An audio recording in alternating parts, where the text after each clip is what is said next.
Hello, and welcome to the Guilbault Girls Show, where you will have the opportunity to hear from mothers, fathers, siblings, and individuals themselves about their journey of living with a disability.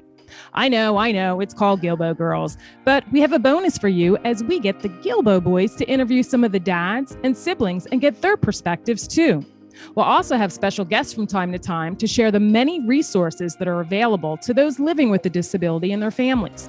So get ready to laugh, smile, cry, maybe even get a little angry when you hear some of these stories of their day-to-day struggles. But let's not forget their many triumphs.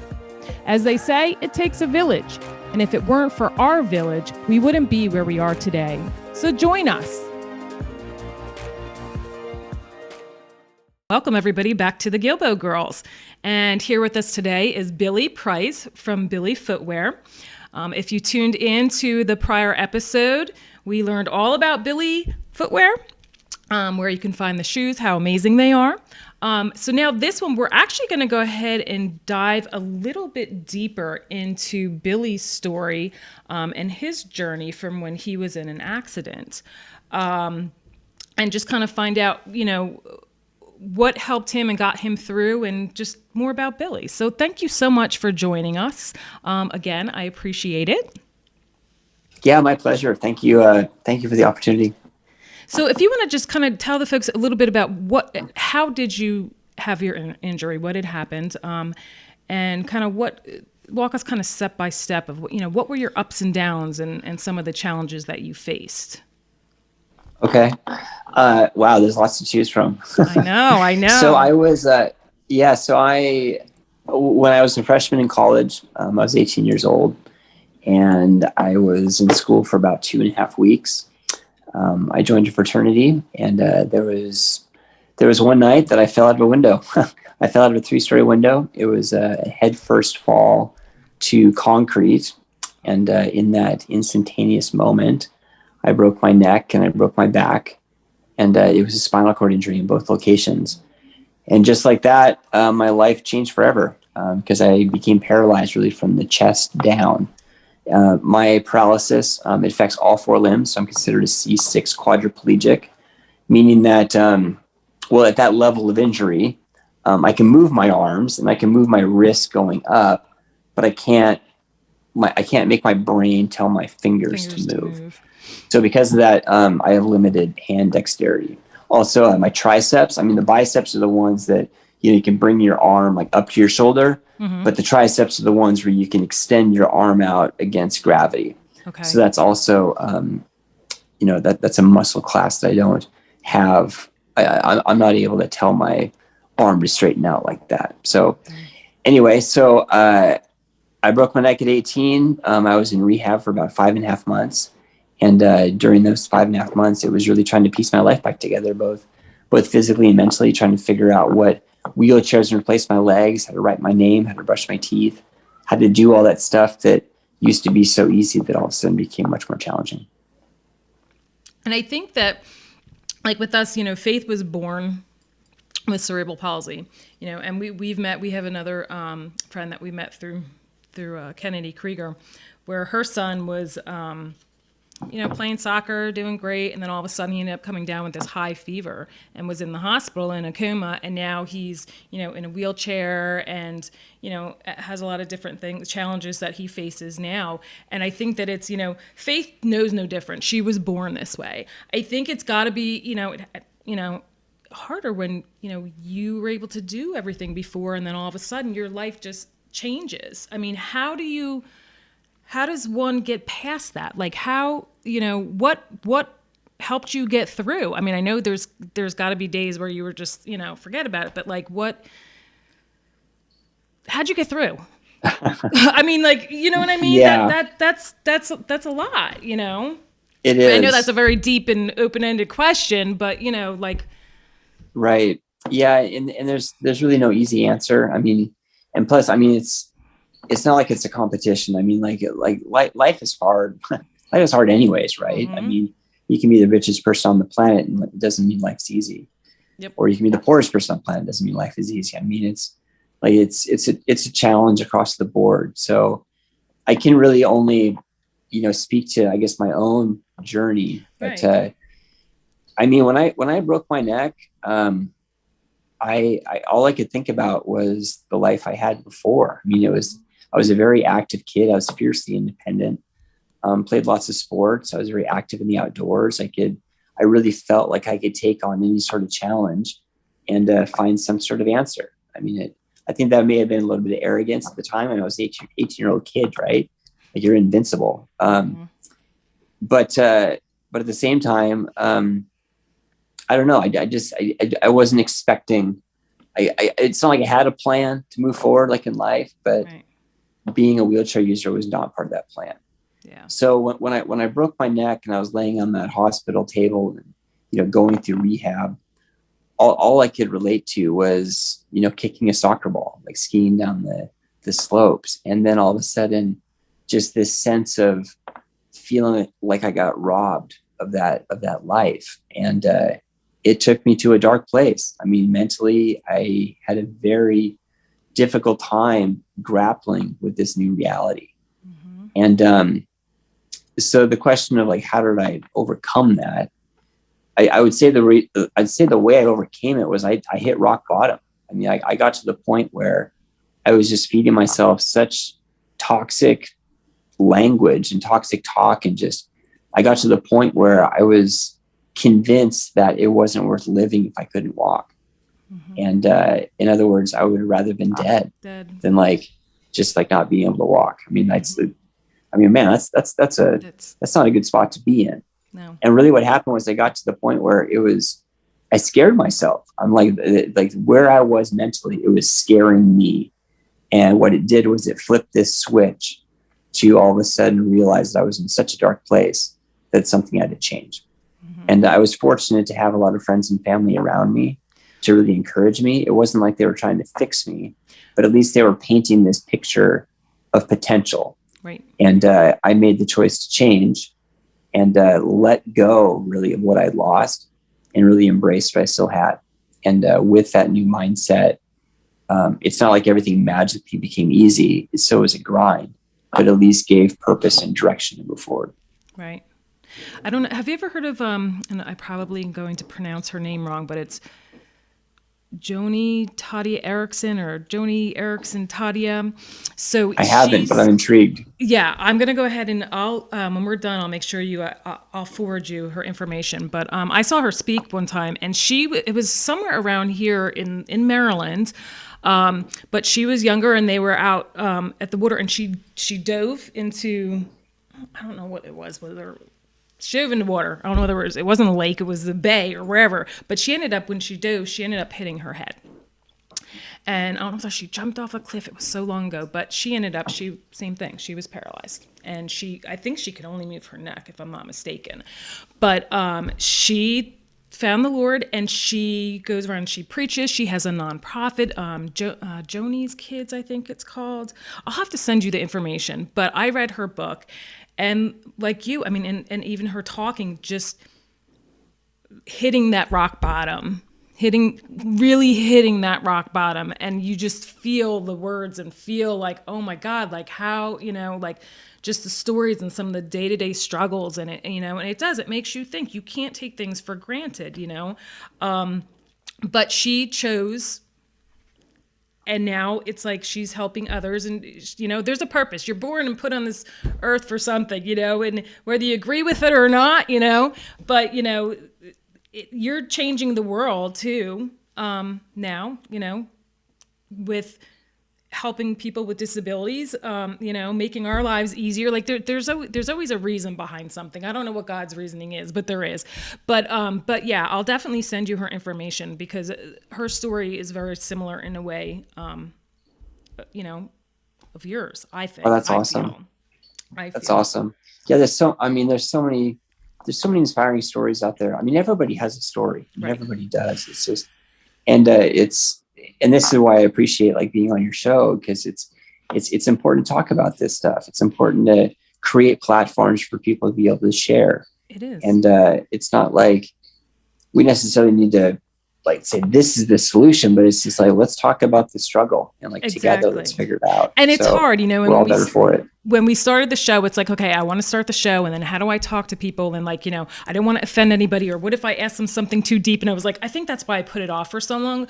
But it's not, because you want to be able to share your story. You want to be able to tell tell them how you got through things, and you know that, yeah, you had those bad times, but there's always a positive, you know, you always got to look up, and also share those resources, because there's so many people out there that have no clue, you know, that, you know, if there's something that you did or found that helped you, it might help them. They may not have known about it, you know.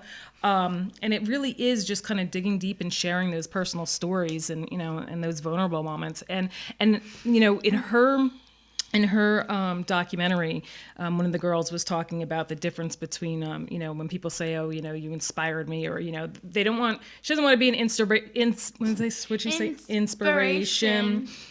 you know, because she doesn't want anybody to feel bad or take pity on her. But then in a sense, you know, the word inspiration, you could take it in so many different ways. And sometimes her and I will talk, you know, she's like, well, why am I inspiring them? I'm like, because they're just looking at how you're overcoming things. And, you know, if that can make a difference in their day of, you know, I've had people say, oh, you know, I look at her and, you know, not that they feel bad, but it's like, look at the struggles and the barriers that she has to deal with every day. And she's really overcoming them in a positive way and with a smile on her face. And, you know, it's more of that. It's not like they're looking at you like, oh, do you understand what I'm saying? Like, no, I know exactly what you're saying. I mean, it's not like you wake up and you're like, all right, well, everybody look at me, I'm an inspiration. It's like, no, I'm going to wake up and I'm going to live my day the best I can. If you find inspiration, that brilliant, but right. I'm not making myself out to be like inspirational. I'm just trying to get to the day, right. Just like everybody else. Right. And so that was always like our word. She's like, well, some people like say inspiration and some don't. And then my other friend just the same way. So it's like, I don't know. But it's okay when people say that you inspire them. They you know, you inspire me to. Oh yeah, no, I know. To do things. Well, the other one too is when you get the comment, it's like, well, I can't. There's no way I can do what you're doing. Or like, I can't, if I were in that spot, and then just like project like whatever their thought is in that moment. It's like, well, you don't know how you'll respond. It's just like, like, how can you say that? Like, try to speculate like how you'll be in that spot. Like, you don't know until you're in that spot. Exactly. And when you're in that spot, you're going to do everything you possibly can to do the best you can. And, you know, we're all going to fail, but we're going to try to learn from those failures and do better on the next go. So It's just a matter of not quitting, just keep moving forward. Yeah. Now, let me ask you, when you got injured, you know, you're in college, you have all your buddies. Did they, were they there for you? And even like your relationships prior to your injury, did you lose a lot of friends just because because a lot of people talk about that too, because, you know, you have friends and then you have a child with a disability and your life changes, and, you know, you kind of you lose a lot of people in that process, but then you gain a lot of new people in your life too. How was that? Yeah. You know, I think I was really fortunate in that regard. I didn't lose any friends, and I was also in a transitional part of my life anyways, transitioning out of high school, going into college, which is already just a new space where you just meet a ton of new people. Mm-hmm. So I was only in school for, 2.5 weeks. So I had already met these new people. And then when I got out of rehab, I was actually fortunate to go back and move into the fraternity that I joined, and just by crazy coincidence ended up being the only house on the entire campus that didn't have stairs in front. Wow. So I was able to get in, and then they made a room on the first floor that was adjacent to a room that had plumbing. So there was a bathroom next door. So I basically had my own little apartment on the first floor, and I got to be reacquainted with the guys that I had just met. So those guys, I mean, they knew me a little bit as a non-wheelchair user, mm-hmm. but the relationship was really built around me being a wheelchair user. Right. So I was accepted for who I was. I mean, it was a relationship based on character, and yes, I just roll around in wheels, but mm-hmm. It was really, the friendship was based on character. So I guess I was kind of lucky in that regard, that don't know if it was a timing thing or just what, but I think I would say I gained more friends than lost. It's not like I gained friends because I was in a chair. It was probably the timing part of it. So bringing up another thing. So have you ever heard of Darius Goes West? I have not. Okay, so that's another one I'm going to send you. Okay. And then the documentary called 7 Yards, where he got paralyzed playing football and then he adopted 4 kids. Yeah, seven yards. It's I think it was good. called. That was a really good movie. So Darius Goes West. He has a form of muscular dystrophy, and we actually got to see him speak as well. And I have his DVD, if you will, and he had. And I'm trying to think of if it was. I don't think it was people from college, or maybe it was college, or people that he met along the way through therapy. But they ended up. Long story short, he wanted to get his wheelchair pimped out by MTV, and they went and traveled cross country to California because they wanted to go and get it pimped out. So it's his whole journey. Like, he had never been in the water before, never been to the ocean before.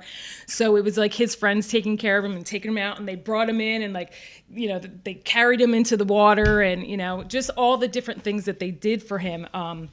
And it was just an awesome journey. So that's another one you need to watch. But yeah, it was 7 Yards it was called. So did they help you a lot, or did you have an aide that would come in and help you while you were in college? It was a little bit of both. So for the most part, I was pretty independent. I mean, as soon as I got into my chair, I was good to go. So I use both a manual chair and a power chair. Okay. I don't really use a power chair much now because, well, it's just easier to navigate indoors, like in a manual chair. But when I was in college, like to get around campus, to get to these classes, I mean, there was long distances. So I spent a lot of the time in the power chair. So it was awesome. I had my power chair like on the first floor, and then I would just call the guys, and one person would grab my knees and the other person under the armpits, and they would lift me from my manual chair into my power chair, and then I was good to go. So, and just people just understood that was kind of the routine. So that was helpful. I also had guys help me with my shoes because at that time these shoes didn't exist. So they were helping me with my shoes. That was the one piece of the puzzle I couldn't sort out. But then the other part that was, I guess, more like hygiene and stuff like that, like helping with like a bathroom routine. That's when I had somebody come in and help me out.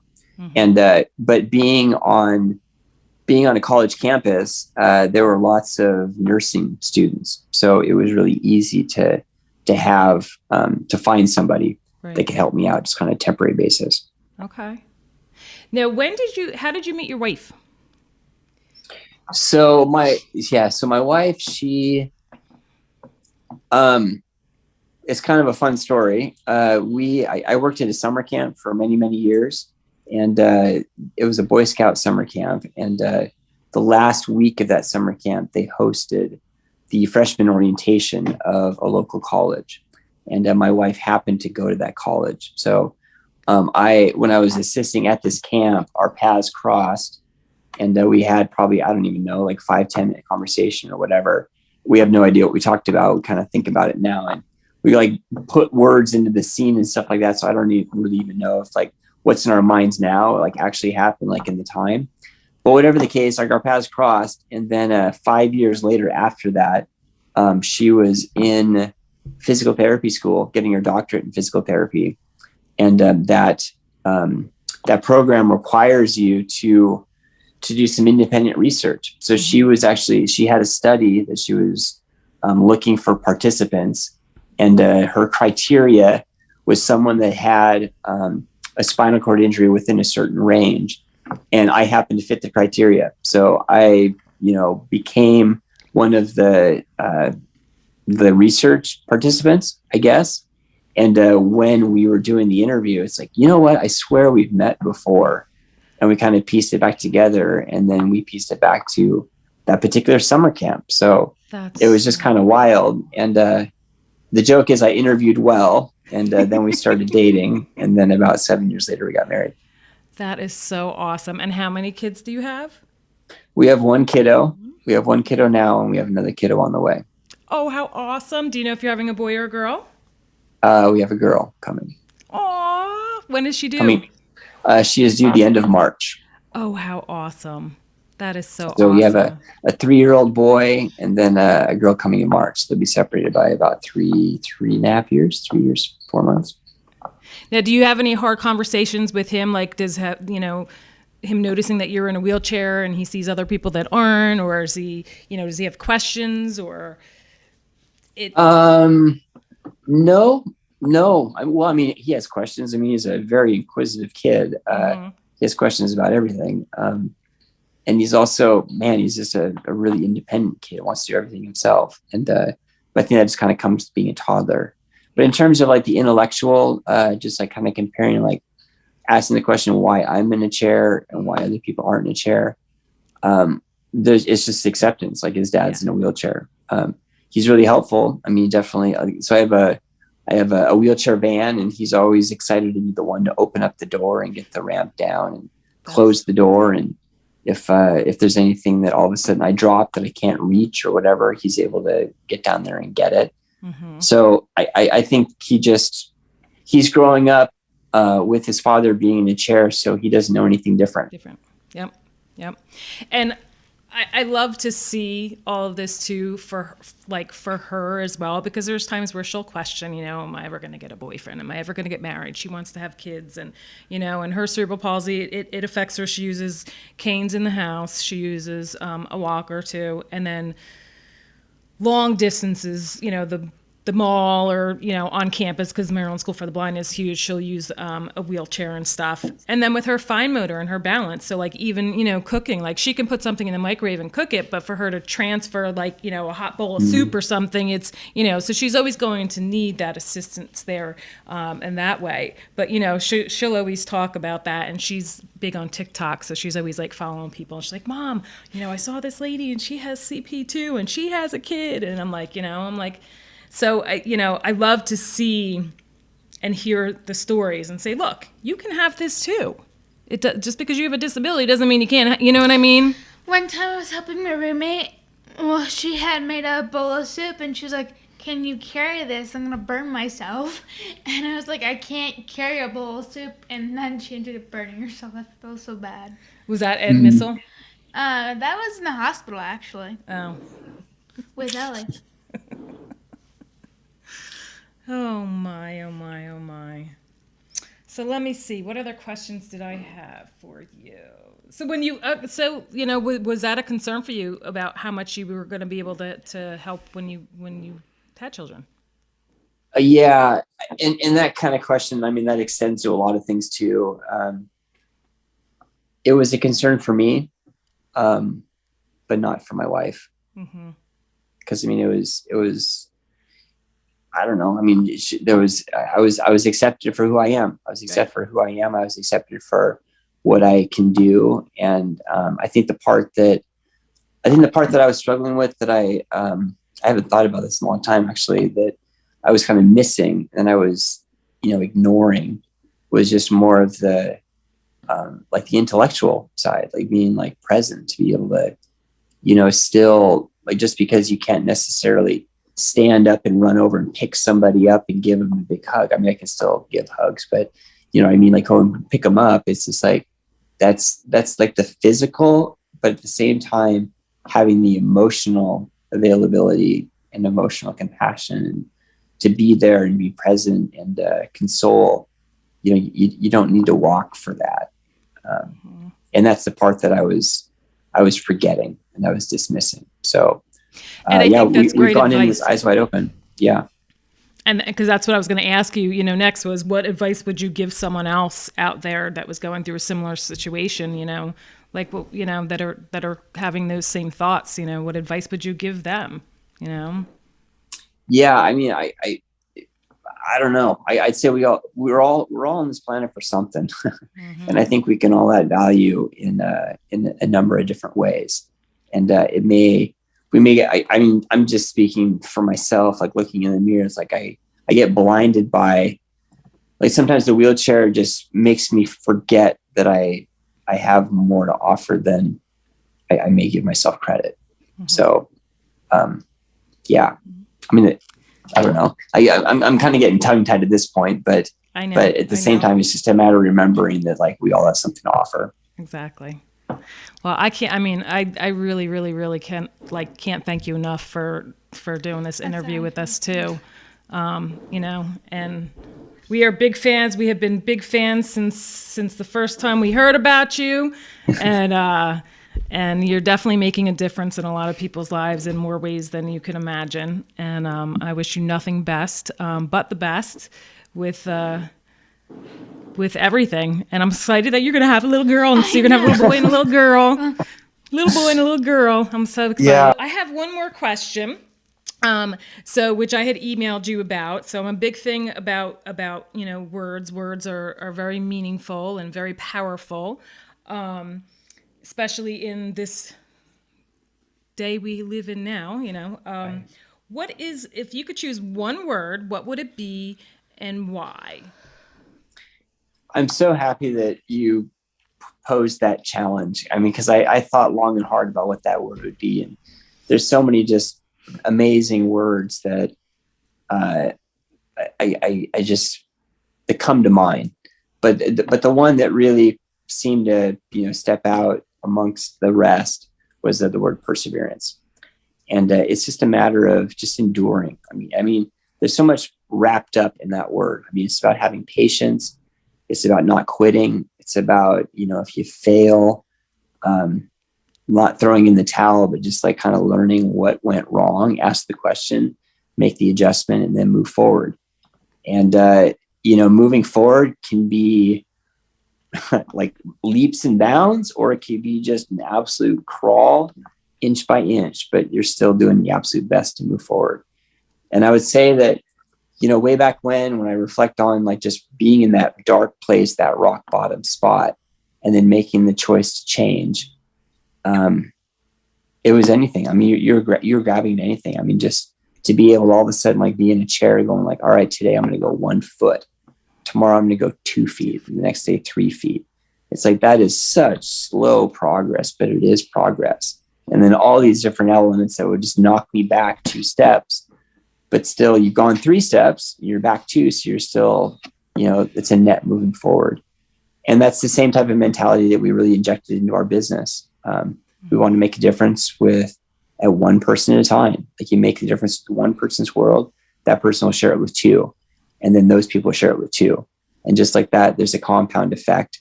And then somehow this little brand based out of Seattle, Washington is heard about around the planet. So that same type of compound effect can happen in our daily lives. It's just a matter of being consistent and persevering. Just don't quit. I love that. Yeah. So I'm going to hand stamp that word on a key. You want it on a keychain? A keychain would be brilliant. That sounds awesome. And this way you can see it every day as your little daily reminder. And before we close, though, I did hear this before, and I want you to say it again because it was so powerful. But I've heard you tell the story of when and why you celebrate your birthday. And can you just share with your listeners? Yeah, absolutely. And it's actually not my birthday. It's the day that I broke my neck. Right. So my birthday, whatever. I just kind of burn over that. But it's the day that I broke my neck. It was October 9th, 1996. That was the actual day. So the most special day of the year for me is October 9th. And it's crazy how a day that, you really could see it as being a tragic one. For me, it's a day to celebrate, because if you crunch the numbers, like falling 3 stories head first to concrete, I mean, the numbers just aren't going to work in your favor. So it's a day that could have turned out a lot different. I mean, I could have very well died right there on the spot. So granted that it's been over 25 years, what that really means is I've been living on bonus time for 25 years. So every October 9th, it's just like, wow, another year that I very well couldn't have had. But that also puts pressure, on going like, what? It really like makes an understanding of like our time on this planet is very finite. And we really got to do everything that we can to, whatever our mission is, whatever, our vision is, I mean, you really try to make the most of it. And, like I want to do, there's so many people that help me along the way that I want to be able to add value however I can and try to make a difference. And we've definitely tried to inject that into our brand as really the brand ethos. Awesome. All right. And then if you just want to tell listeners one more time how they can find you. Yep. So our website is billyfootwear.com. It's a great resource to be able to find all of our other retail partners. There's a store location link that can point you all around the globe, all through Europe, Australia, South America, Canada. There's just lots of little gems on there. But on social, across the board, it's at Billy Footwear. Perfect. All right. Well, thank you again, and we'll be in touch. All right, Karen. Hey, thank you so much, guys. Such a pleasure. Okay. Thank you for joining us as we spread awareness through our personal stories and the many resources shared. You can help us by joining our village simply by sharing our show to the masses. If you would like to support the Guilbault Girls on another level, click on the link in the show notes to make a donation in any amount. Add your address and you'll receive a hand-stamped token with the word village on it in appreciation. Be sure to subscribe to our Guilbault Girls podcast and YouTube show, and don't forget to follow us on Facebook and Instagram at Guilbault Girls. Till next time.